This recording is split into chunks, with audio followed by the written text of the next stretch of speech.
Bonsoir. J'espère que vous allez tous bien.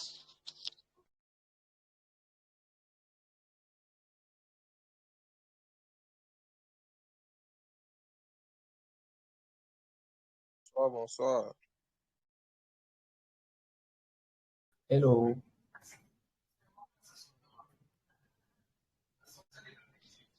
D'accord, on va alors patienter jusqu'à Il reste juste 3 minutes.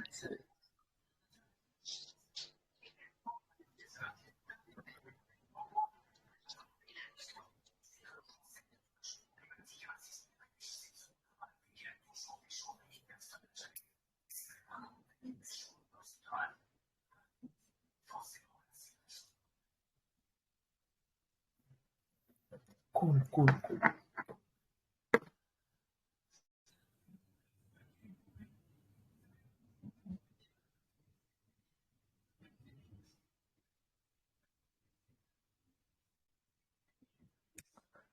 Ok.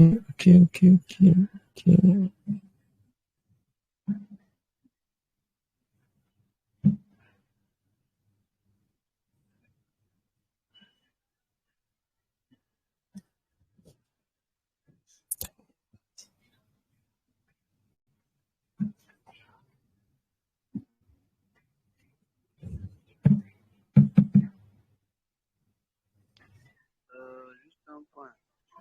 Vu que je suis nouveau, bon, je n'ai pas encore travaillé avec moi, pas que je suis nouveau, d'accord. Je suis plutôt graphic designer. J'espère que ça ne dérange pas et que je pourrai suivre.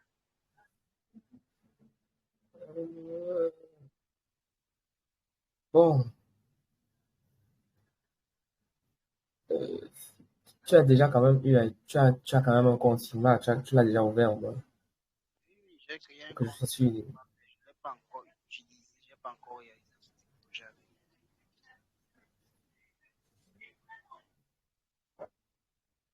Bon, ça risque d'être un peu problématique pour toi. Tu sais, je ne vais pas non plus partir sur des bases, sur les bases, non. Parce que disons que le truc en question, c'est fait pour des gens qui ont déjà au moins ouvert, qui ont déjà au moins conçu quelque chose. Pas- donc, je, je ne vais pas vraiment aller, je ne vais pas Je vraiment aller vois, chercher la base, oui. je Parce comprends. qu'il y a tellement de ressources pour ça, en fait. Et on en met tous les jours dans le groupe, pour les Donc, je beginners, mettrai et ça. Ouais. dessus, mais à partir de la semaine prochaine. Tu as dit que tu es graphic designer. D'accord. Oui. Donc, ça veut dire qu'en fait, tu n'as jamais réalisé l'interface, quoi. Avec Figma, non. Par contre, avec Adobe XD8. Ça ne devrait pas être quelque chose d'étrange pour toi, ce que je vais dire là. Parce que là, je vais beaucoup plus parler de concepts. C'est Ok, pour ça que je veux que ce soit interactif, parce que, oh bref, essayons de commencer.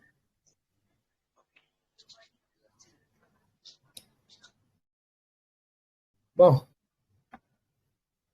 voilà, c'est un dernier. Bon, bonsoir tout le monde. Ah, comme ça, micro et ça ira.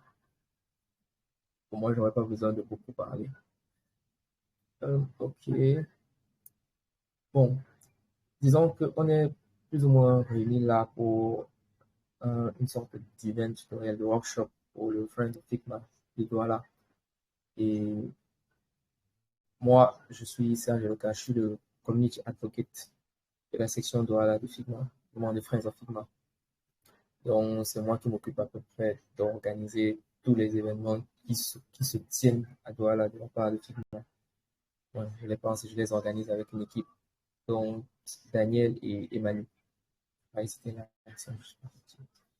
Donc là, on a juste décidé de commencer une série de workshops sur des petits sujets. La semaine passée, on a eu le sujet de tokens, de design tokens. là où on a parlé de design token. En général, c'était toujours moi, mais j'ai parlé de design token et de comment l'utiliser dans la vie de tous les jours, dans le travail de tous les jours, en fait, dans son quotidien.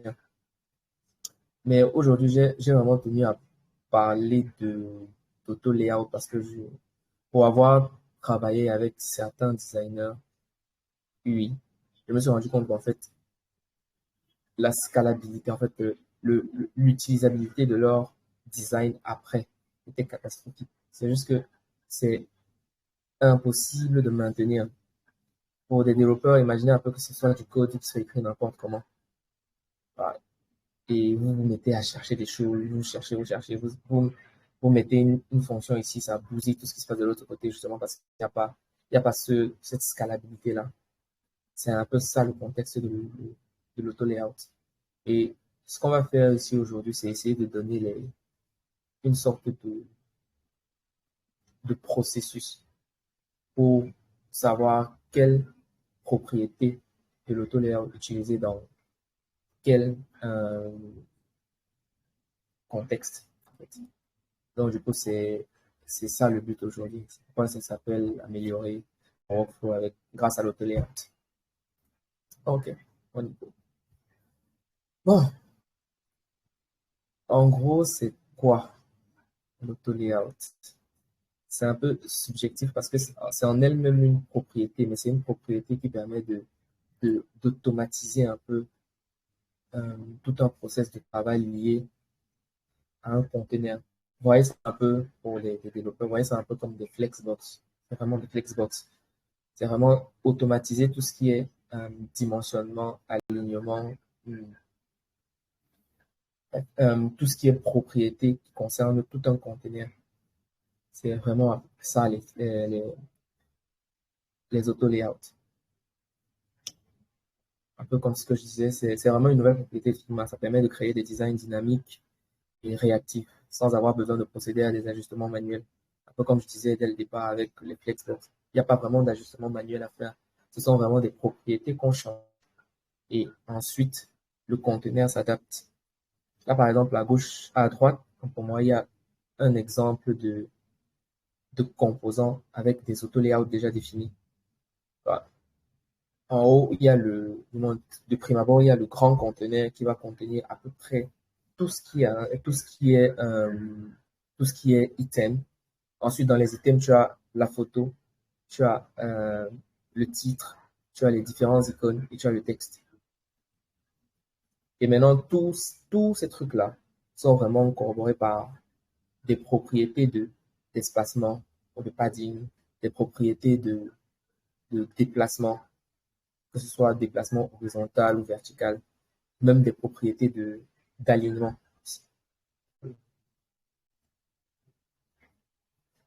Du coup, sur Figma, comment on crée un auto-layout? C'est assez simple et basique. Disons qu'on peut avoir plusieurs éléments qui sont un peu dispatchés dans le désordre, comme la première image, et on décide de les sélectionner. Quand on les sélectionne, on fait un Shift A et naturellement et automatiquement, ça passe en auto-layout. Shift A, c'est vraiment pour créer l'auto-layout.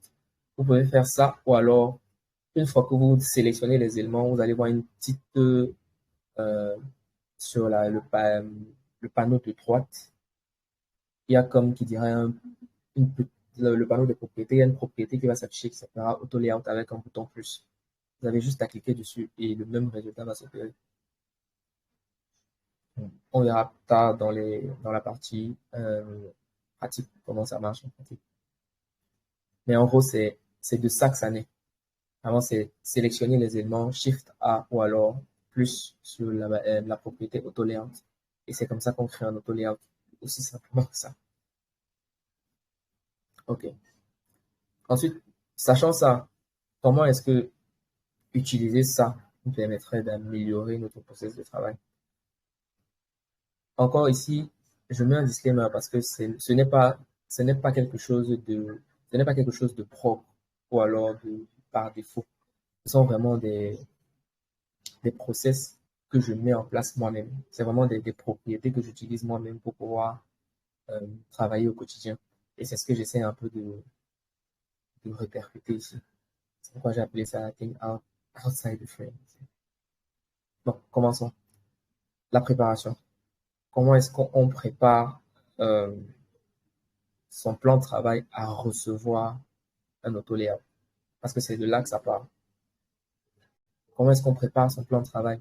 Et pour répondre à ça, il y a à peu près deux choses à faire toujours. Un, c'est qu'on analyse exactement en fonction du petit wireframe qu'on aura fait sur papier pour savoir exactement, OK, qu'est-ce qui entre dans quoi. Et ensuite, en fonction de ce wireframe-là, ce qu'on va faire, c'est qu'on va délimiter chaque propriété en deux grands types.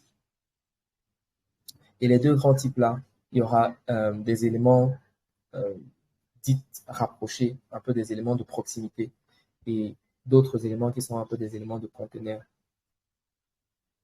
Les éléments de proximité, c'est ce que vous faites parfois quand vous êtes en train de vouloir avoir, disons, une icône ou alors une photo et du texte juste à côté.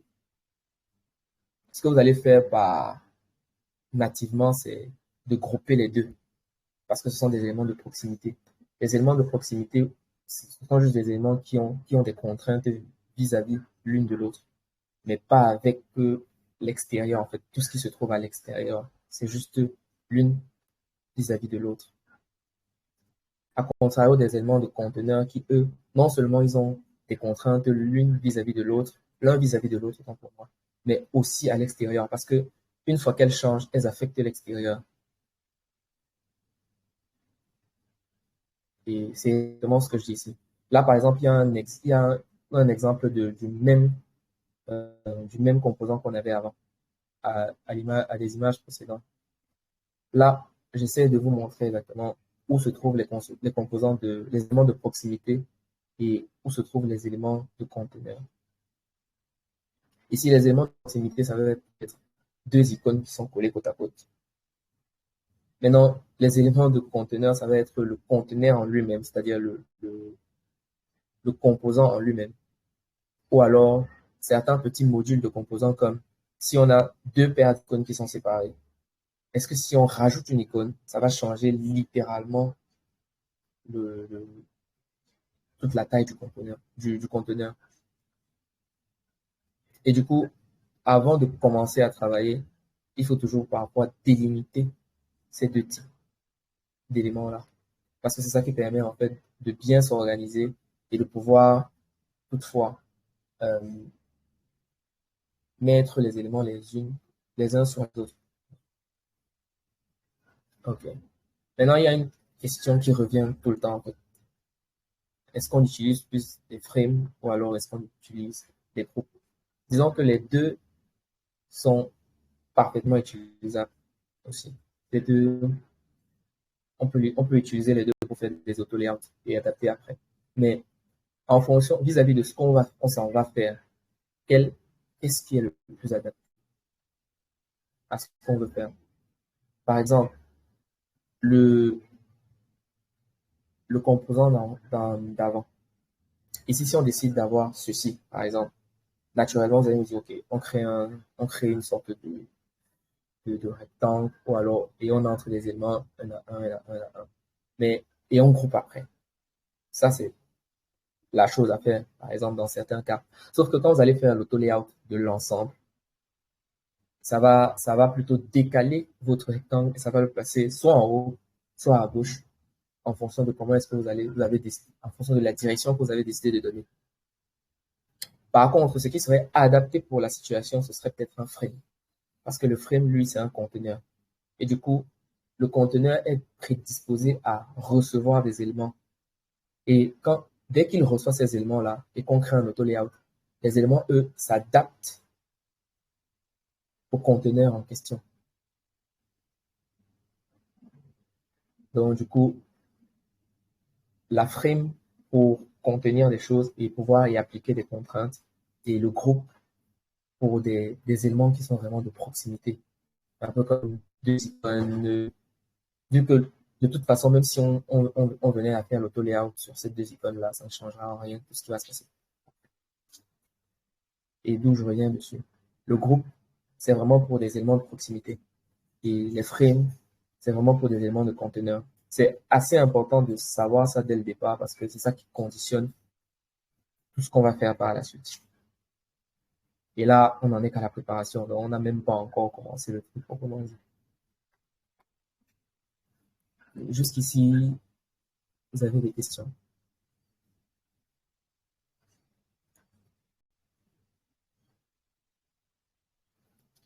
Vous pouvez ouvrir vos micros. Hein. Pas... Non, pour l'instant, j'écoute pas encore. Je comprends bien le layout des groupes. Donc, ça va pour mon plomb. Ok, cool. Personne d'autre? Pour le moment, c'est fluide. Hein? Donc, ouais, juste le rapprochement avec certaines propriétés du CSS, on est les Flexbox là. Ça allait vraiment cool.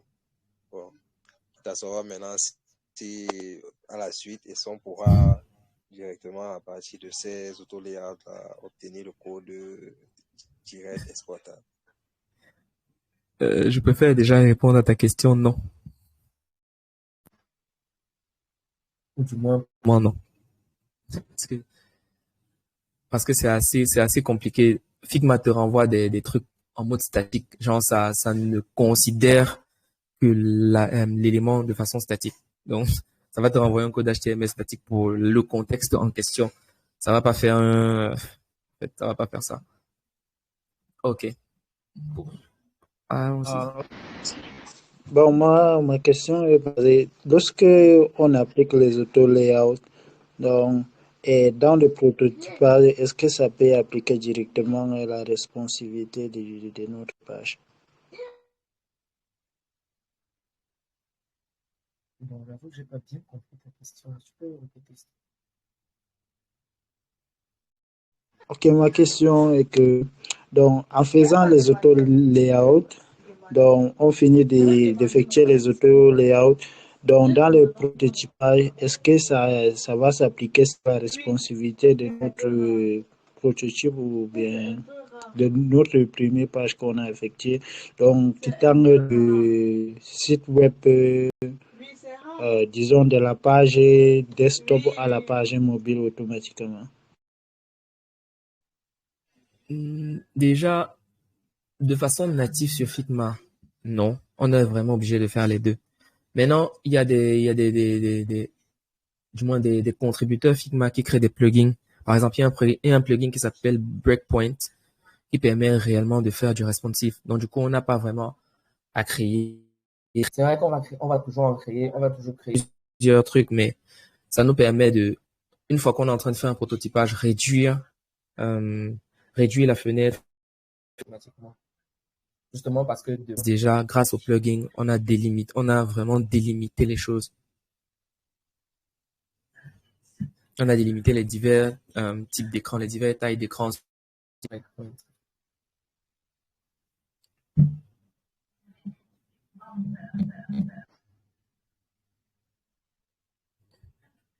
J'espère que ça répond à ta question. Oui, oui, oui. Bon. Continuons un peu. Bon. Essayons d'aller clairement dit.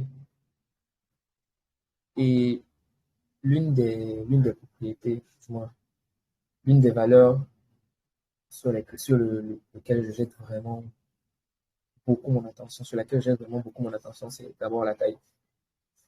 La taille ici, ça permet vraiment de savoir comment est-ce que tu peux faire une mise en page automatique, réellement. Et j'ai appelé ça taille, mais c'est beaucoup plus du resizing. Donc, comment est-ce que en faisant un recadrage de ta fenêtre ou alors de ton conteneur, comment est-ce que tu veux que les aimants se comportent? C'est à peu près ça là, le but de la propriété ici en question. Ok. Du coup, pour cette propriété, je pense que pour ceux qui ont joué Figma, cette partie ne vous est pas vraiment inconnue. Et vraiment pour beaucoup plus de notes concernant toutes les propriétés de l'auto-layout, je vais vous envoyer un lien là où il y a vraiment tout ce qui concerne l'auto-layout répertorié, même avec les shortcuts. Donc ça, je vais envoyer dans le groupe juste après. Mais là, il faudrait savoir vraiment à quoi chaque élément sert. Par exemple, si tu décides que ton conteneur, et c'est vraiment sur les conteneurs qu'on applique ça, si tu décides que ton conteneur a une taille, a un huge content, disons que le contenu va s'adapter. Ça va réellement s'adapter à la taille des objets imbriqués. Donc, ton conteneur, lui, va s'adapter à ton contenu. Si vous voyez un peu, si vous voyez un peu ce que je veux dire. Donc, plus vous rajoutez des éléments dans le contenu, plus le conteneur, lui, il s'adapte. Et du coup, si peut-être dans votre conteneur, vous avez décidé que, OK, j'ai mis un padding en haut et à gauche de 16 pixels, ou alors, et que vous mettez un texte. Plus ce texte-là ne fait que s'agrandir, plus vous augmentez la hauteur du texte, plus le conteneur, lui, augmente, mais ça ne perd toujours pas le padding que vous avez mis de base. Ça conserve le padding, mais ça s'adapte littéralement au contenu.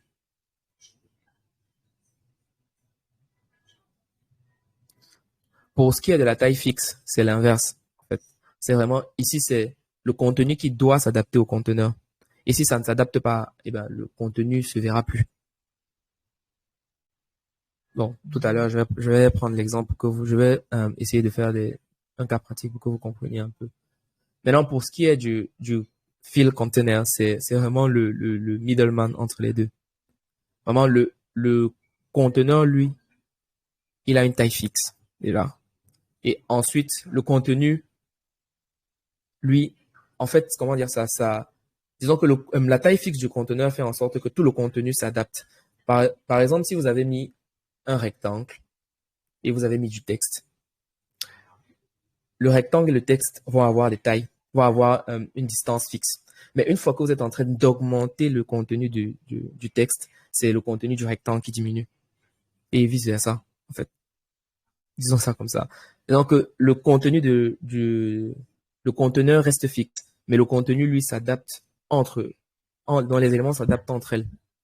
Je vais dire ça comme ça. OK. Justement parce que tout est une question de contrainte. À partir du moment où tu sais ce qui fait quoi, tu es capable de vraiment délimiter les choses et te dire, OK, pour tel composant, je veux telle contrainte. Je veux que si mes éléments sont dans ce conteneur-ci, une fois que je change de taille d'un, ça réadapte l'autre en fonction du conteneur. Ou vice versa. Je veux que tous mes éléments s'adaptent, mon conteneur s'adapte à mon contenu, ou alors l'inverse, quoi. OK. Ensuite, il y a les directions et l'utilisation de l'espace. Là, c'est vraiment, si on veut, c'est vraiment des contraintes encore pires que d'autres. OK. Bon, disons que pour cette partie, je pense que la plupart, vous savez exactement à quoi ça fait référence. Et ça, c'est vraiment pour délimiter. Une fois que vous avez fait votre layout, il va falloir que vous donniez la direction de l'auto-layout. Est-ce que c'est horizontal? Est-ce que c'est vertical? Est-ce que les éléments sont alignés de façon horizontale? Est-ce qu'ils sont alignés de façon verticale? Est-ce qu'ils sont centrés, par exemple, sur la verticale, sur l'horizontale, de la gauche vers la droite, de la droite vers la gauche? Et ensuite, quelle est la distance entre les éléments qui sont contenus dans ce layout-là? Ici, par exemple, la distance, elle est de 32. Maintenant, plus en bas, il y a les marges intérieures.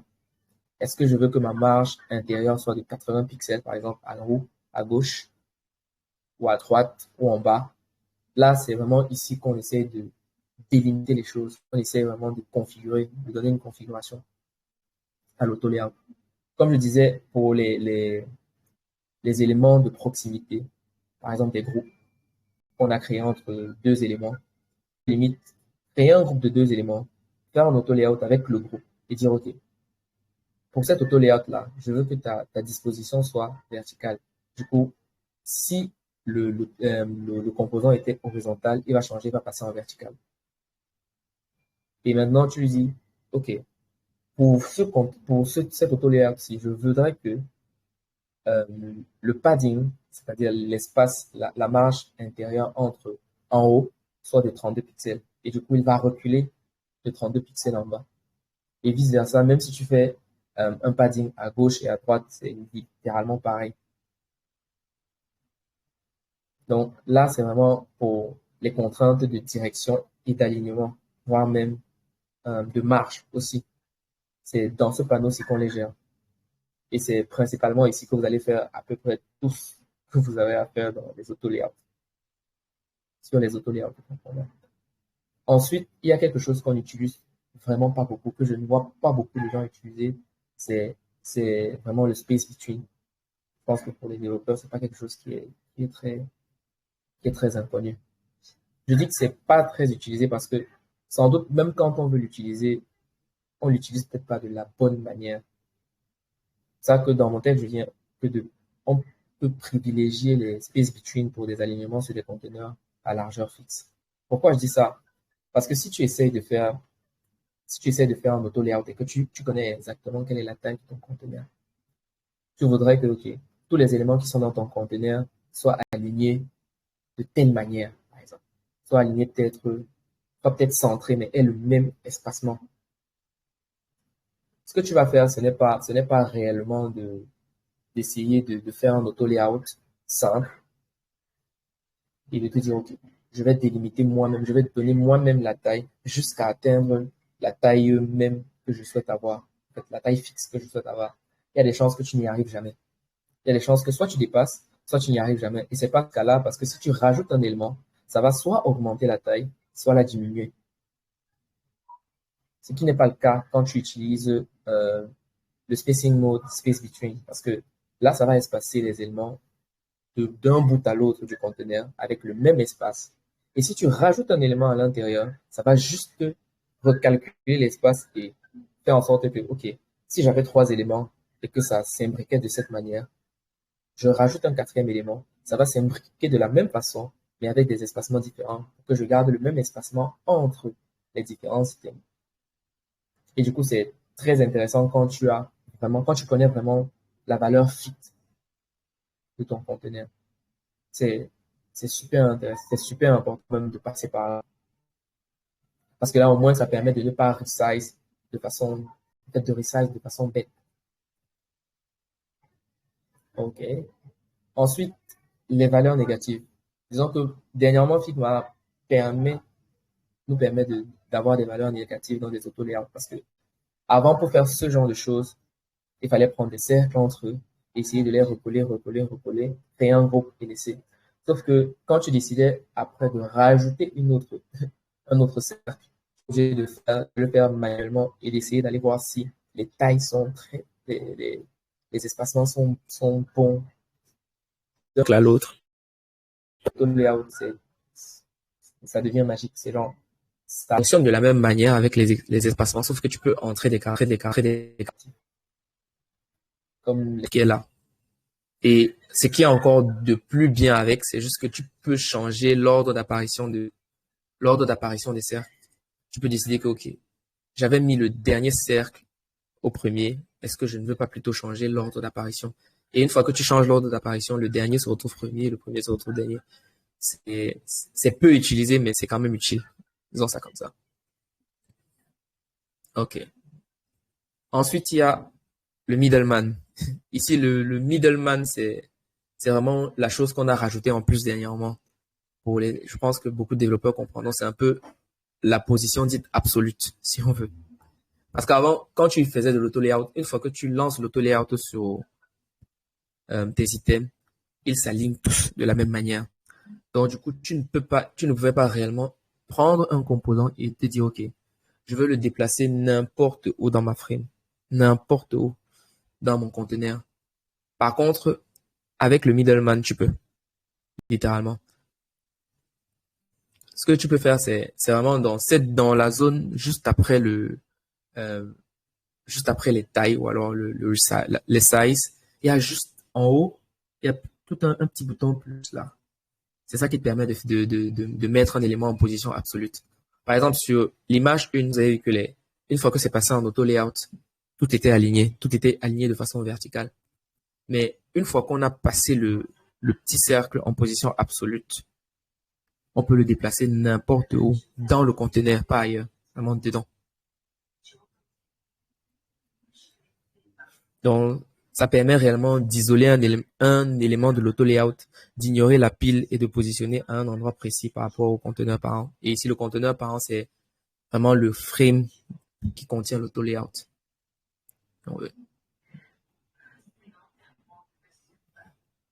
Bon, avant qu'on ne passe un peu plus pratique, je reviens avec les questions.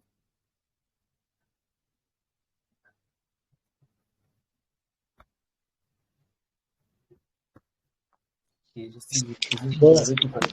J'ai une question. Oui. Ma question, c'est... Parce qu'il y a un peu de référence au CSS et tout. Je vais vraiment caler les repères.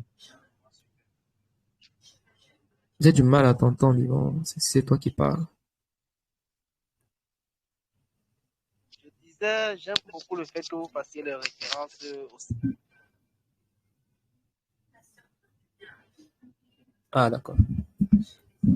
En fait, ça va de pair parce que ce sont les mêmes références qui sont prises pour pouvoir faciliter la collaboration entre designers et développeurs.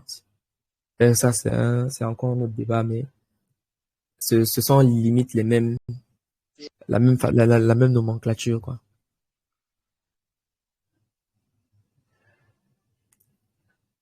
Ok, ma question est sur lorsque le conteneur est fixé et le contenu dépasse le conteneur. À ce niveau, le contenu va être en overflow ou bien ça va se passer comment? Disons que là, il y a deux façons de voir. La première, c'est que le conteneur en question a une option qui est peut-être de hide tout ce qui dépasse. Donc, tout ce qui est overflow, ça permet de hide ça. Donc, du coup, ça cache. Et là, ça te permet de pouvoir faire comment on appelle ça? Des swipes, c'est swipe. Bon, ouais. Disons, ça te permet de pouvoir faire ça. Mais de façon native, c'est caché. Limite. Une fois que le contenu dépasse le conteneur fixe, c'est caché.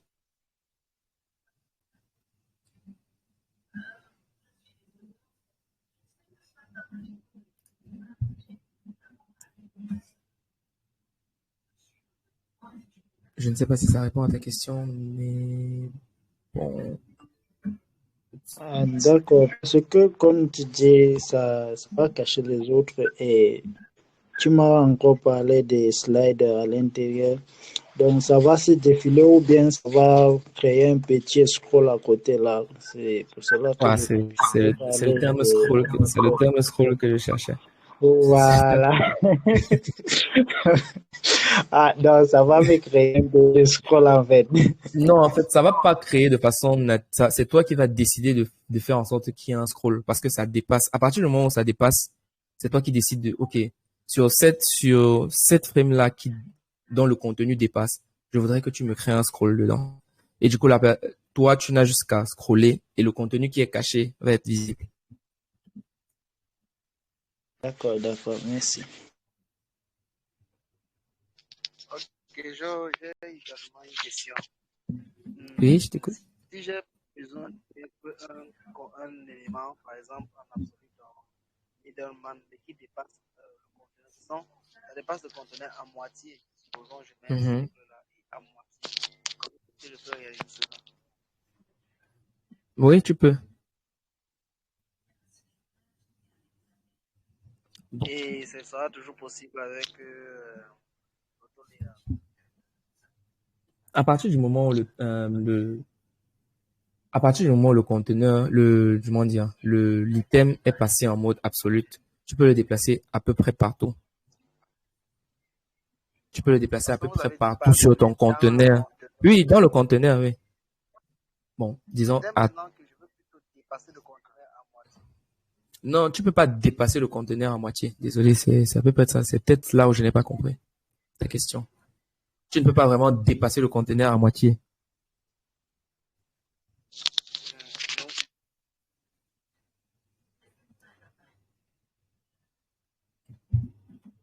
OK. Je ne t'entends Essayons de pas bien. prendre, essayons de prendre un exemple assez simple. Là, par exemple, il y a comme une carte. Et cette carte-ci, c'est un auto-layout. On est d'accord? OK. Comme je dis dès le départ, à partir du moment où vous savez que, OK, pour cette carte-ci, j'ai besoin de quoi? J'ai besoin du conteneur. Et le conteneur, c'est limite ceci. OK. Je viens là et je crée mon conteneur.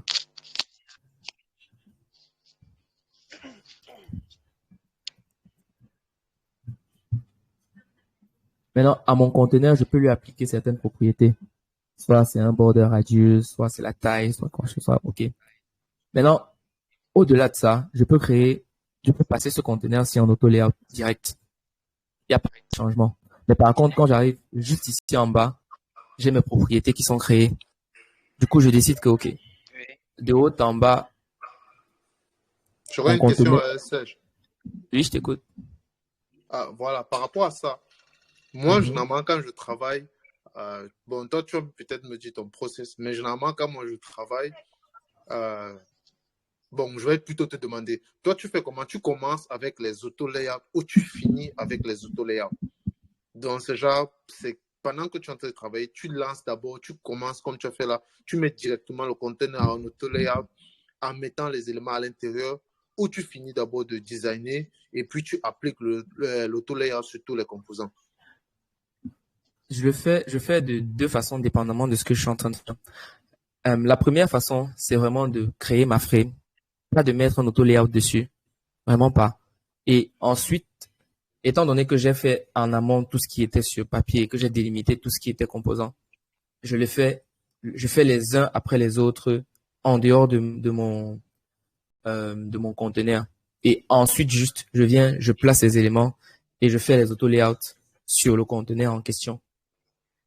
Mais tout en sachant que de base, j'avais déjà fait les différentes phases de mes auto-layouts qui sont contenues dans ma frame de base. Maintenant, la deuxième façon, c'est juste de pouvoir placer les éléments d'abord et ensuite, je fais les auto-layouts au fur et à mesure. Mais là, c'est vraiment parce que quand mon composant est vraiment compliqué, genre c'est vraiment compliqué, il y a trop de choses que je ne peux pas vraiment gérer en amont. Là, je fais d'abord les choses en amont, ensuite j'applique les auto-layouts un par un. Bon, parce que moi, je posais ça parce que un cas pratique, ça pourrait être cette carte-ci.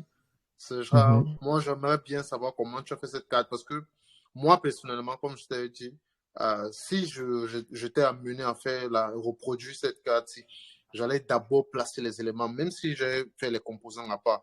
Je place d'abord, je crée la frame, bien évidemment. Mais après, j'ai les boutons, je fais un auto-layout uniquement sur les boutons. Après, je dispose par exemple le montant et la description, je fais un auto-layout. Je dispose les deux, je fais un auto-layout. Après, à la fin, j'applique l'auto-layout sur le container. Mais en bas, j'ai déjà mis les auto-layouts pour chaque truc. Donc, en fait, c'était ça que moi, je voulais comprendre comment toi, tu t'y prends. Et qu'est-ce que, entre guillemets, tu peux recommander ou qu'est-ce qui est plus vite et qui est facile à modifier, on va dire ça comme ça.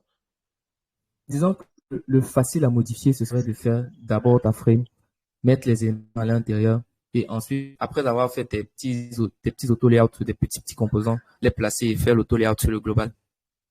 Parce que si tu fais sur le global, en faisant sur le global de prime abord, ça t'enlève deux choses. La première, c'est que la modification que tu feras, vraiment, tu l'auras, tu l'auras commandé de base. Tu l'auras commandé parce que tu as vraiment adapté ta frame à recevoir tel ou tel genre d'information.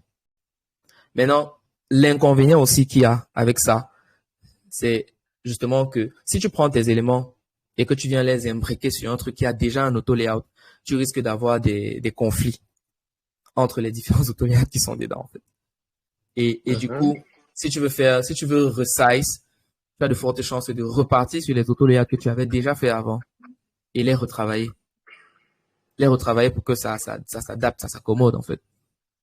Parce que, contrairement à ce qu'on peut croire, ces auto-layouts, à partir du moment où elles ont une taille fixe, il y a de fortes chances pour que les tailles ne soient pas respectées, en fait, ça ne soit pas au millimètre près. Et même si tu mets une taille dynamique, tu risques aussi de te retrouver avec le même problème. Donc, du coup, l'une ou l'autre, les deux se valent, mais c'est vraiment dépendamment de la grosseur, en fait, la teneur du composant que tu t'en vas créer. Si je prends un exemple, je peux pas me dire que je vais créer, par exemple, un truc comme ceci par exemple, et me dit, bon, je vais faire l'auto-layout avant. Tu as de fortes chances de te tromper de toute façon. Voilà, par exemple, voilà un bon exemple. Tu vois, quand tu es au scroll là comme ça, non? Tu vois comment les trucs là ne prennent pas. C'est genre, non, voilà, reste sur le scroll, ne clique pas. Tu vois, vraiment, les petits cadres, les cadres là, ça, ce sont les auto-layouts, non? Oui. Voilà, tu vois que ça ne part pas jusqu'au fond, non? Non. Voilà, justement, moi, généralement, quand je fais, je ne sais pas si je dois maintenir ça comme ça, parce que justement, quand je maintiens comme ça, après, tu commences à les resize, ça devient problématique. Donc, généralement, je fais je crois que c'est huge content, un truc comme ça, genre pour qu'ils prennent toute la largeur. Voilà, maintenant, dans quel cas peut-être ça peut prendre, du moins sur la question est simple. Pourquoi toi, chez toi, par exemple, dans ce cas, si tu n'as pas fait que ça prenne la largeur, tu as une explication. Pourquoi tu as gardé cette dimension-là ou tu n'as pas fait que l'auteur va jusqu'au fond? En fait, ce que j'ai fait ici, c'est vraiment, j'ai d'abord créé mon conteneur, tu vois. En fait, j'ai mis tout mon auto-layout dans un conteneur, ensuite j'ai fait un auto-layout. Je sais pas si tu vois un peu ce que je veux dire, oui. Oui, je vois. Ce qui fait en sorte que j'ai un conteneur qui est fixe. Je sais pas si tu vois un peu le truc. Oui, je vois. Que j'ai un conteneur qui est fixe. Et ensuite, tous mes éléments vont venir se disposer dans ce conteneur qui est fixe là. Du coup, moi, ça m'avantage parce que je veux garder cette largeur là. Je veux que cette largeur là ne bouge pas. Mais je veux que les éléments qui sont à l'intérieur aussi s'imbriquent dans cette largeur là et ne bougent pas non plus. Parce que si tu mets en huge, par exemple, si tu mets en huge et que tu rallonges le texte, ça risque de rallonger aussi la largeur, en fait. Ça risque de rallonger littéralement la largeur parce que ça veut s'adapter à la largeur du texte. Je sais pas si tu comprends un peu ce que je veux dire. Oui, je vois. Par contre, si tu laisses ça en fixe, littéralement en fixe, ça va plutôt garder la même largeur, mais le texte qui est à l'intérieur va devoir s'imbriquer. Exact, justement. Parce que moi, en fait, je veux dire, l'auteur aussi, moi, je comprends pas tout ça. Parce que tu vois où il y a la photo de Sacha Turner là. En fait, oui. Pourquoi les trucs s'alignent et il y a un qui est seul de l'autre côté? Ok, c'est exact. Où ça? Ici. Genre, quand tu survoles, on regarde, oui. Bon, ici, là, on sent que ça part des deux côtés. Mais maintenant, c'est genre, comment c'est deux qui sont, du moins, c'est un auto-layout que tu as mis, un à gauche, un à droite, ou tu as juste, du moins, je ne sais pas si tu vois un peu ce que je veux dire. En fait, regarde, tu vois attends, tu es en train de me demander pourquoi pourquoi les éléments sont... Exemple, moi, voilà, je t'explique comment moi j'aurais peut-être fait. Parce qu'il faudrait que je comprenne pourquoi tu as opté pour ce truc-ci. Par exemple, généralement... nous, on est un peu perdus dans vos non, en fait, j'essaie de comprendre, bon, désolé si je suis long, mais j'essaie un peu de comprendre dans quelle mesure utiliser certains auto-layouts et comment les définir. Parce que moi, je les utilise, peut-être ça fonctionne, mais après, si tu donnes le Figma à quelqu'un pour intégrer, parce que généralement, ce que moi je fais, c'est l'auto-layout doit respecter une certaine architecture pour que quand le développeur prend, il respecte exactement la même architecture que j'ai fait sur l'auto-layout. Maintenant, quand je vois, par exemple, comment tu as mis Friday, moi, ce que j'aurais fait, par exemple, et je vais expliquer si tu as fait ça comme ça ou pourquoi tu as fait autrement, c'est j'aurais pris exactement comme tu es là, je dispose la date, ça prend toute la largeur, je dispose la destination, ça prend toute la largeur. Maintenant, il y a Sacha Turner et le bouton follow. Je crée un auto-layout, un à gauche, genre un space between, un au fond, un à droite, et je mets le ticket. Et maintenant, je mets tout ça en auto-layout vertical. C'est vertical, non? Oui, voilà. Mais au survol, j'ai l'impression que toi, tu n'as pas fait ça. Non. Justement, pourquoi? En fait, je ne l'ai pas fait parce que je veux garder. C'est ça que je veux comprendre. C'est ça que je veux comprendre. Disons que je ne l'ai pas fait parce que moi, je voudrais bien que le fait de dire follow soit vraiment, c'est vraiment un composant que je peux rajouter dans n'importe quelle section. Et ça revient au même endroit, en fait. Je ne veux pas avoir à créer des auto-layouts sur des auto-layouts pour des choses que tu n'es pas vraiment obligé d'avoir des auto-layouts, en fait. Ici, j'ai limite 3 auto-layouts, si je peux voir ça. Tu vois, j'en ai limite 3. J'ai ceci, exactement, et j'ai ceci. Ceci, c'est quelque chose qui est propre à l'endroit où c'est placé, parce que c'est en position absolue. C'est un peu ce que je disais tout à l'heure. Oh, je vois.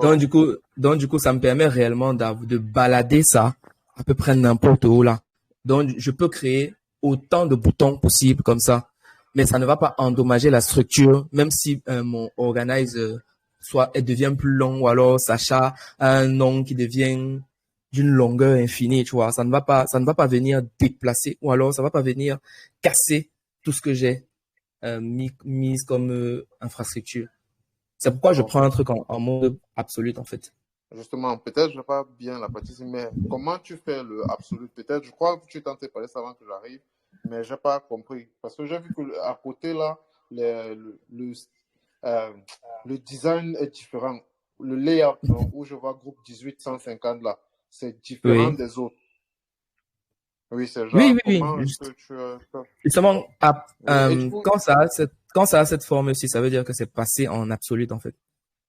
oui, et qu'est-ce que tu as fait quoi pour que tu as fait ça comment pour que ça devienne en absolu? Bon, là, je retire peut-être ok, en c'est haut bon, à droite, il y a un bouton absolu, en fait.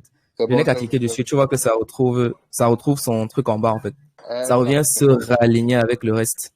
Voilà, Par là contre, si maintenant, je c'est bon, passe je ça en comprends. Apollo, je peux l'utiliser, je peux limite trimballer ça n'importe où. Ah, ok, c'est Voilà. bon, j'ai compris. C'est bon, là, c'est bon, merci. C'est ça que je Et voulais ça garde savoir. toujours les mêmes contraintes, en fait.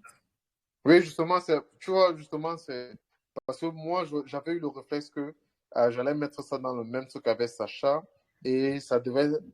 Bref, moi, perso, j'allais rajouter un auto-layout là. En fait, le désavantage de ça, c'est que au bout d'un moment, même si tu utilises un space between, à partir du moment où le nom devient long, tu n'auras pas quelque chose qui sera peut-être ancré sur le nom. C'est un peu ce que je veux dire. Ça ne va pas passer en dessous du nom. Par contre, avec cette méthode, tu peux avoir un nom aussi long que possible. Le bouton, lui, va être au-dessus du nom. Et du coup, ça va te permettre de garder la même structure sans toutefois. C'est vraiment pour ça que je disais que le middleman, c'est quelque chose que les gens n'utilisent pas beaucoup. Mais mon Dieu, c'est puissant. Ok, c'est bon, c'est tout pour moi en tout cas. Ok, il y a quelqu'un qu'on l'a perdu là, c'était le niveau. C'était au niveau de mettre un élément qui dépasse son conteneur qui est en mode auto-layout. Ouais. Bon. Si, comme je l'ai dit avec Mackenzie, il est en mode absolute, quoi. Il est en position d'absolute. Mais si tu viens ici sur les propriétés d'espacement, de position, par exemple, d'alignement, si tu veux l'aligner à droite. Allô? Oui, alors?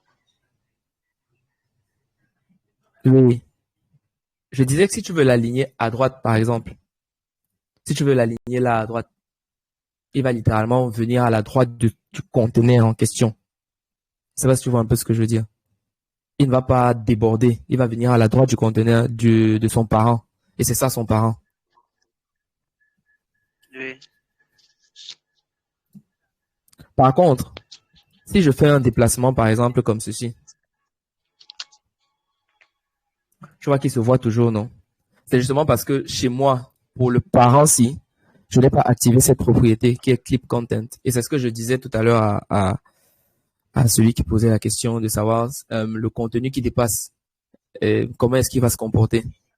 Est-ce qu'il va se voir ou est-ce qu'il sera en mode overflow et tout? Bah non. À partir du moment où j'active la propriété clip contency, je ne vois plus le contenu qui dépasse la frame en fait. Je ne vois plus le contenu. Par contre, tant que je ne l'ai pas activé, je peux voir le contenu. Un peu comme ceci, si on veut. Ça fait vraiment partie de cette frame. Mais sauf que je l'ai fait traverser, j'ai fait en sorte qu'elle dépasse la frame et qu'elle se place en dehors pour avoir ceci. Et du coup, si je viens là, je mets le clip content, ça va disparaître. Par contre, si je laisse, si j'enlève autant pour moi, ça réapparaît. Du coup, on peut limite passer avec ces tricks-là pour pouvoir simuler ce genre de choses. Donc, disons que pour les auto-layouts, à partir du moment où tu veux faire quelque chose qui traverse le conteneur, il va falloir que tu retires la propriété clip content. Et du coup, l'item que tu vas faire, qui va traverser littéralement le conteneur, va se voir.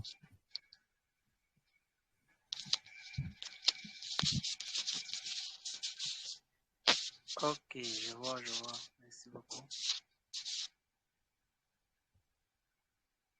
D'autres questions?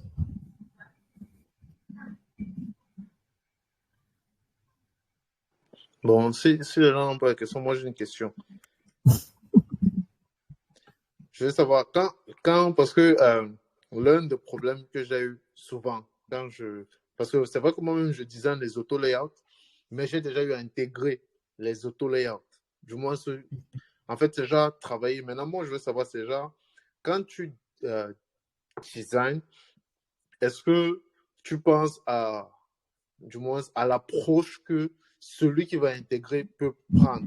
Ou bien quand tu fais tes auto-layouts, parce que généralement, moi, j'insiste quand je fais mes auto-layouts, c'est que si par exemple je vois comment l'appelé ou mon design est intégré, j'ai envie de retrouver exactement les mêmes sections qui ont été faites quand j'ai fait mon auto-layout sur Figma.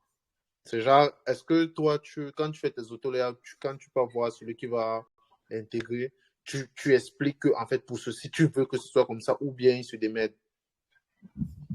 Juste pour que ça ressemble à ce que tu as fait, mais que l'architecture que tu as mis est différente. Parce que s'il suit l'architecture que tu fais sur Figma et que tu modifies un auto-layout, est-ce que tu te soucies que quand il va devoir reproduire, ça va encore compliquer le travail du développeur? Disons que quand je mets mes auto-layouts, je pars sur des principes que c'est conteneur. Je pars vraiment sur ce principe-là. Et je pars sur un principe-là que les aliments ou alors les espacements entre moi doivent être les mêmes, quelles que soient les circonstances. C'est aussi pour ça que, à partir du moment où je transmets à mon développeur, genre, je lui dis, OK, voici ce que je peux faire. Et ensemble, on voit ensemble que, OK, sur cette section-ci, tu as fait un auto-layout qui me dit que, OK, ce titre à ce sous-titre, voici l'espace. Et je vais retrouver le même espace partout. Ça lui permet à lui de déjà lui faire sa règle de CSS. Parce que c'est un truc qui va revenir tout le temps. Et du coup, il sait exactement dans quoi il va se poser. Et aussi, entre mon titre, mon sous-titre et l'icône qui sera à gauche, voici l'espace qu'il y a entre tout ça. Et l'espace qu'il y a entre l'item 1 et l'item 2, voici l'espace qu'il y a entre les deux. Donc, moi, je me sers vraiment de l'auto et je continue pour des boîtes, littéralement des boîtes. Et c'est beaucoup plus pour des boîtes, des espacements et des aliments. C'est pour ça que je confie. En fait, c'est comme ça que je confie mes règles auto-layout à mes développeurs. C'est vrai que, dépendamment de qui prend la chose, c'est ça. Dépendamment de qui prend la chose pour intégrer, tu auras plus ou moins le résultat comme le mauvais. Mais tout ça, ce sont des processus amélioratifs. Mais de base, c'est comme ça que je fais. Donc, mes auto-layouts me servent littéralement à faire ça, à définir des systèmes de boîtes et de pouvoir donner ça au développeur pour lui dire, OK, ma boîte, mon conteneur, voici les propriétés qu'elle a à l'intérieur. Voici les différences entre les espacements et voici les tailles. Maintenant, après, s'il y a réajustement, forcément, ça va te faire qu'il y aura un réajustement au niveau du code. Mais au moins, au niveau du code, tu sauras exactement où est-ce que tu vas aller faire le réajustement. Ça ne sera pas un truc que tu vas aller farfouiller. Ok, en tout cas, c'est bon pour moi. J'ai plus de questions.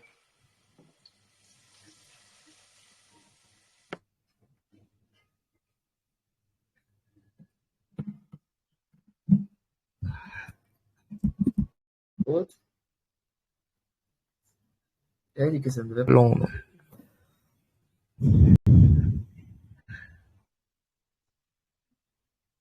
Ah, je présume que tout le monde a tout compris. C'est cool. Mais le but c'était d'apprendre à faire les auto-layouts, non?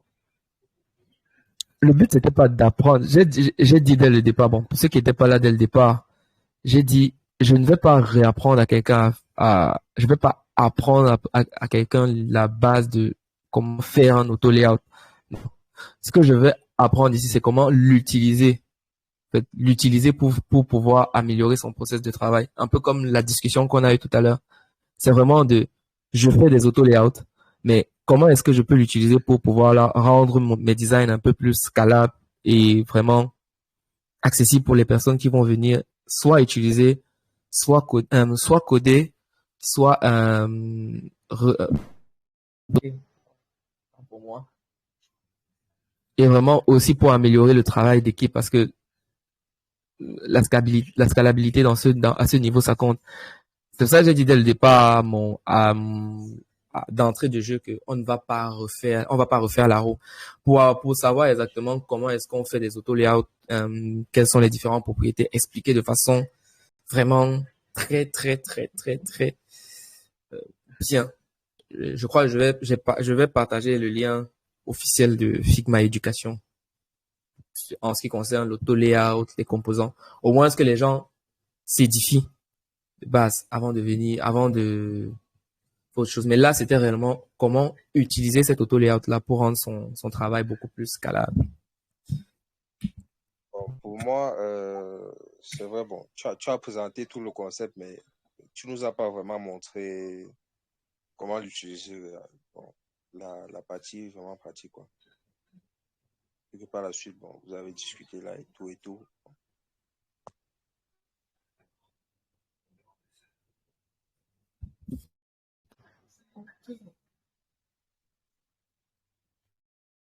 Bon, mis à part lui, c'est tout. Plus personne d'autre. J'ai aussi d'autres questions, hein. Par exemple, sur Donc, commençons par les questions avant de passer à l'autre. Où tu avais des... Ok. Sur le précédent slide où tu avais des blocs verticaux, je me rappelle plus trop. Bref, il y avait un slide où tu avais 2 blocs verticaux. Voilà, ici. Bon, si sur ce conteneur, on modifie la hauteur là, et que l'on ramène ça à une hauteur un peu plus petite, est-ce que les éléments vont se mettre sur l'horizontale? Non. Ah, ok. Donc, lorsqu'on crée l'auto-layout, bon, on spécifie exactement dans quelle direction ces éléments vont s'aligner. Ah, ok. Ok, cool.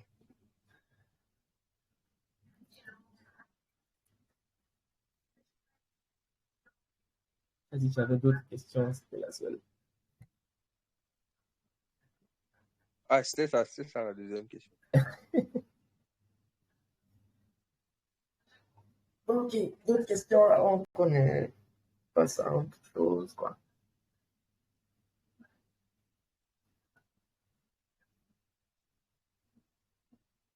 Steven? Oh. Hello. Yeah. Moi, je n'étais pas là depuis, donc j'ai juste entendu quelqu'un qui parlait de s'assurer d'avoir une correspondance avec son design et ce que le développeur va faire là. Et bon, j'avais envie de dire un petit mot par rapport. Je sais pas si... Ouais. Bon, petit truc que je voulais dire par rapport, c'est que l'auto-layout, en fait, il y a son équivalence du côté des devs, donc c'est le flex, donc les flexbox. Donc, normalement, même avec l'interface que Serge a là tout de suite, s'il clique sur un bloc sur lequel l'auto-layout est appliqué et il va du côté inspect, on verra dans le Il verra, code, en fait. le bout de code que Figma propose, ça montre déjà la propriété CSS qui correspond. Et donc, le développeur, en fait, s'il il fonctionne sur cette structure-là et utilise les propriétés CSS qui correspondent, il aura forcément le même résultat, quoi. Donc, comme ça, il Bon, par dépend rapport à ça, du dev, en ah, fait. ok, vas-y. Oui, oui. En fait, je voulais dire, je ne sais pas, c'est vrai que depuis, je ne regarde pas trop l'aspect CSS de Figma, mais sauf si je me trompe, Figma donne de très mauvais codes, parce que généralement, ce qu'il donne, c'est les positions absolutes, sauf si tu utilises un plugin. Non, Non. en fait, là, je pense qu'il parle, L'objectif, je pense que là, il est en train de parler de l'inspecteur, en fait, vu que c'est une web view, un peu. Je pense qu'il y a un inspecteur de code. Et dans non, l'inspecteur de code, justement. Je parle pas de Ah, l'inspecteur, ok. je parle de Non, la il partie. parle à côté, non. Si tu cliques sur le Oui, composant, normalement, allez voir là, voilà, c'est ça. voilà. Maintenant, Ah, ok, ce que ok, ok. ce que moi je veux préciser, c'est, je comprends ce qu'il est en train de dire, mais faudrait en fait comprendre que l'objectif de Figma, la partie inspect dans Figma, c'est pas de nous fournir euh, un code complètement fonctionnel et il faut juste copier, aller coller dans son CSS et le tour est joué. C'est juste que ça donne des informations traduites dans le langage du codeur pour lui dire voilà ce qu'il a, le auto layout que lui il a fait de manière graphique en mettant padding 10 ou 8 ou gap, etc. C'est traduit en code là, tout simplement. On me dit, OK, il a appliqué du flex. La direction du flex, c'est colonne, align item, flex start. Donc, c'est des petites informations. C'est pas juste à copier et aller coller dans son code. C'est juste que en tant que développeur, le développeur, c'est le langage qu'il comprend. Donc, on lui écrit ça dans le langage qu'il comprend. Donc, Ouais, exact. autre que CSS, il peut switcher entre CSS et je pense Android ou iOS et j'en passe. Donc voilà quoi. Donc, Donc en fait, moi, ma question, pardon, c'était juste de savoir si lui, par exemple, il se rassure ou il demande à ses développeurs de respecter l'architecture. Moi, c'était la partie code. Bon, c'est pas le but du live, mais moi, c'était plutôt genre, en lui disant, par exemple, que voici comment c'est architecturé, parce que le développeur qui va intégrer, normalement, il doit pouvoir voir les layers qui sont utilisés, comment c'est disposé. Et généralement, je lui demande souvent, moi, ce que je demandais, c'est est-ce qu'il dit quand à la personne qui va intégrer que, bon, en fait, voici, du moins, est-ce qu'il se rassure que le développeur, en discutant avec lui, respecte son architecture pour que si demain il modifie le design, ce soit plus facile pour le développeur parce qu'il a déjà respecté l'architecture, que ce soit en utilisant les flex, que ce soit en utilisant les absolutes. Ça, vraiment, c'est le côté du dev. Moi, je disais beaucoup plus sur le côté layout parce que comment il fait son architecture, mais c'est surtout layout. Moi, c'était surtout la question là, c'est genre, en faisant ça, est-ce il dit, voilà, c'est ça. Est-ce qu'il dit au développeur que, bon, en fait, voici l'architecture, j'aimerais que tu fasses ça comme ça, ou il laisse le développeur se débrouiller et donner le rendu. L'essentiel, c'est que le design soit fait comme il a fait. En fait. C'était juste une question personnelle. Ah, ok, je vois. Je pense qu'il a compris ça comme ça, il a répondu à ça, hein, si c'est ça. Ouais, exact. Donc c'est peut-être moi qui n'avais pas cerné la question avant. Donc si je comprends bien sa réponse, c'était que ça dépend du dev de son côté, c'est ça, Serge? Bon, non, en fait, c'est une collaboration entre nous. Du coup, quand je finis le dev et vraiment, j'essaie de lui expliquer exact, parce que moi, je fais mes auto-layouts pour faire des conteneurs. Et du coup, je lui explique quelles sont les propriétés du conteneur en question et comment est-ce que j'ai fait la chose. Et de là, il peut lui aller faire ses propriétés CSS pour tel ou tel item, sachant que pour cet item-ci, il y a des choses qui se répètent. Et du coup, si je viens avec un changement au niveau de la taille ou alors au niveau même de la distance, il sait exactement là où il va aller faire son changement, en fait. Ok, top.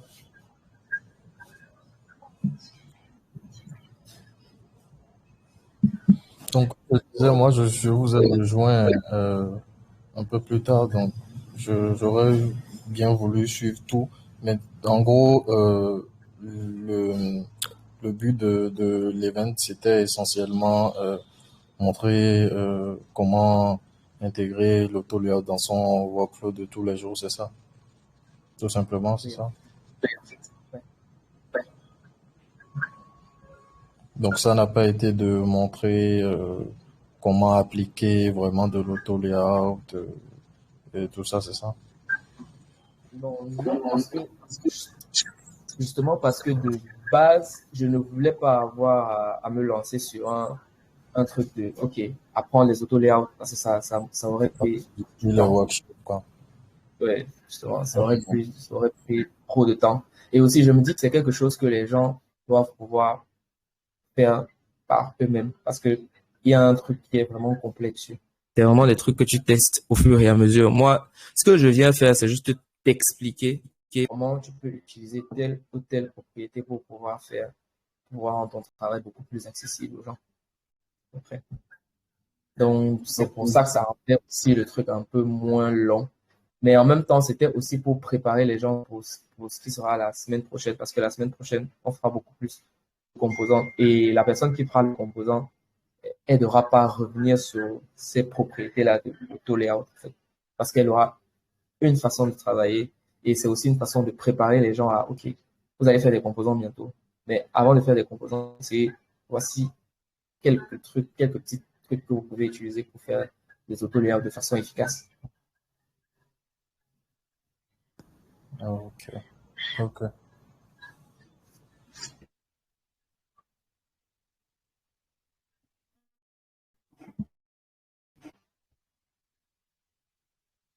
Et en passant, c'est Daniel qui va faire.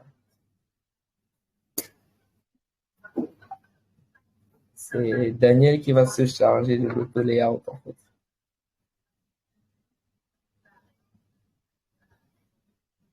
Ah, vous êtes sauvés.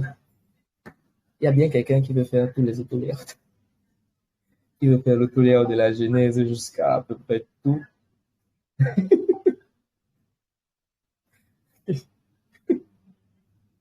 Okay.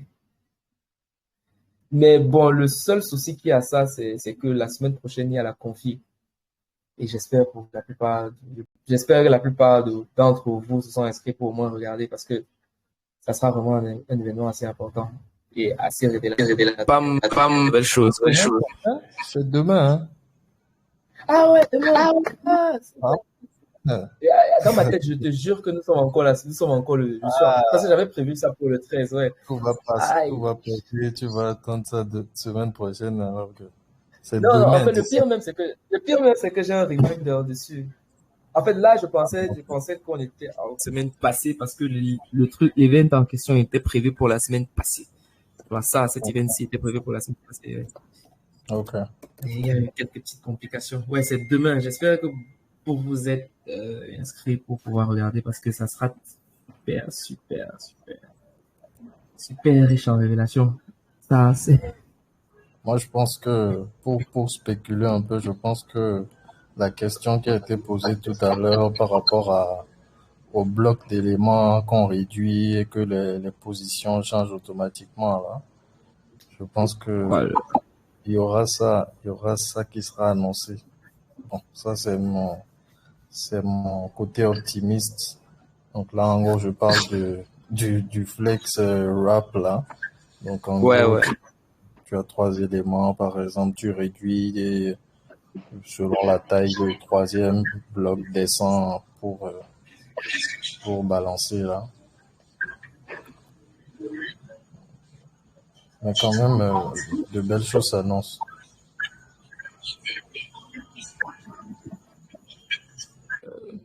Ok, cool. Hello.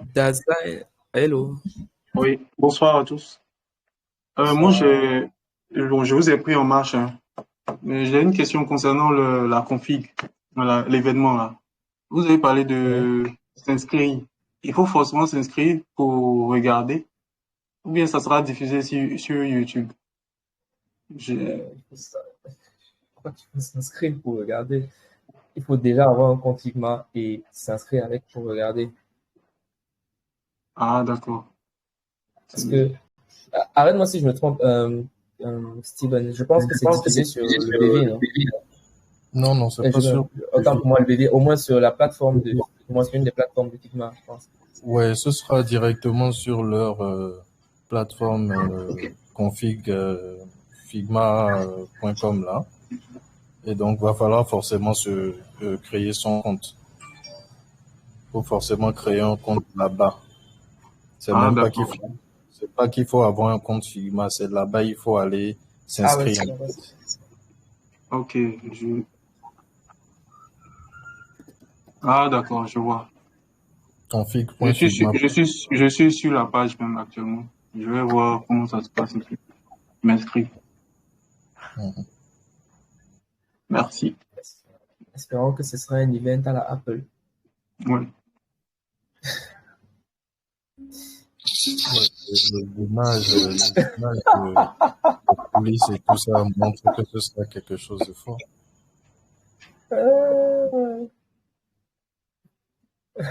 Il y a Ethan de Apple qui s'est présenté là. J'ai un peu triché. Moi, je vous suis depuis la Côte d'Ivoire. Ah, d'accord, d'accord. Oui, je suis du groupe Figma Abidjan. Je crois, la dernière fois, on a eu un meet. Oui. Avec toi, oui. Je ne sais pas si tu te souviens. Oui, sur les design tokens. Voilà, les design tokens, là. Voilà. Ouais, bon, c'était la semaine passée. Hein. Oui, c'est ça. Ok, cool. Ravi de t'avoir parmi nous. Moi, ça. Les design tokens, là, c'est quelque chose qui est vraiment, en tout cas, c'est pas pour quelqu'un qui n'a pas la logique dev là, c'est pas facile à appréhender de premier abord. Donc. Ouais. T'inquiète, avec le temps, tu vas trouver. J'ai beaucoup aimé la présentation, mais il faut vraiment que Ouais, bon, pour le coup, même, je pense qu'elle est finie. Pour ceux qui voudront, je suis disponible. Je fais des sortes de petits live working et soir. Enfin, vous allez parfois voir, il y a des jours où c'est le truc le vidéo chat est ouvert et je suis en train de travailler avec soit 2-3 personnes. Du coup, vous pouvez suivre là. Sur Telegram là. Hein. Oui, c'est Telegram. Ouais, la dernière fois, il travaillait à 23h ou c'est minuit, mon frère. Lui, ça 2 heures que tu vois le live. Hein. Je dis que mes combis. Il ne vous a pas pour non, il a programmé ça carrément. Sur le live, là, il faut, même si tu es en live, il faut prévenir comme ça. Non, je préviens. C'est pas des choses que je préviens. En fait, le truc, c'est qu'il y a quelqu'un qui m'a demandé quelque chose qu'elle ne savait pas faire. Et je lui ai dit, OK, bon, on lance le truc et je te montre. Voilà, c'est tout. Juste pour savoir, est-ce que tu enregistres alors quand tu fais ça? Il y a des jours où j'enregistre. Il y a des jours où j'ai pas le réflexe. Ah, donc c'est genre celui qui n'est pas là, tant pis. Ouais, mais il y a les anciens enregistrements sont là, je pense. Ok. Il y a plein d'enregistrements qui sont passés là, que je renvoie au fur et à mesure. Et des fois, j'enregistre. Donc, du coup, la personne qui aura des soucis peut soit mettre dans le groupe, je vais toujours répondre tant que c'est ici. Soit quand je suis en train de faire des live sessions dans la nuit, là, comme ça, il peut venir avec l'atmosphère. Bonne soirée à toi. Bon, on va clore la semaine prochaine. Je crois on aura 2 personnes. Une après la config et... Non, 3. Oui, 3. Une après la config, 2 après la config, 2 jours après la config et la troisième, ça sera sans doute samedi pour faire un récap dessus. Donc, il y a ça qui vous attend. J'espère que vous êtes ready.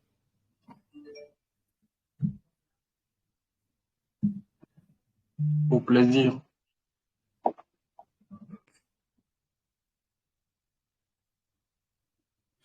Cool. Bon, sur ce, je vous dis bonne soirée et à demain. Bonne soirée. Bonne soirée. Bye bye. Bonsoir. Ouais.